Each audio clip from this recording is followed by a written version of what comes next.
السلام عليكم ورحمة الله وبركاته. مواصلات جمهورية مصر العربية محافظة القاهرة الكبرى من حي وسط ميدان رمسيس.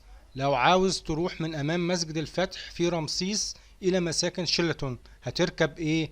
يوجد 6 مينيباصات بيروحوا مساكن شيراتون: 11 137 كيو 213 127 505 76، كلهم بيروحوا مساكن شيراتون.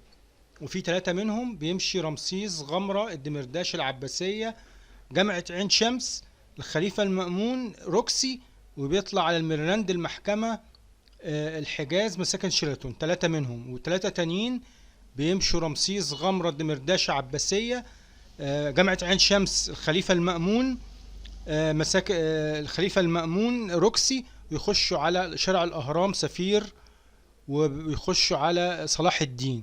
وكلهم بيتجمعوا في ميدان الحجاز ويروحوا شيراتون. وفي ميكروباصات، بس الميكروباصات دي ما بتخش جوه شيراتون، بتطلع من عند شارع عبد الحميد بدوي من بره، لكن الست مينيباصات دول بيخشوا جوه.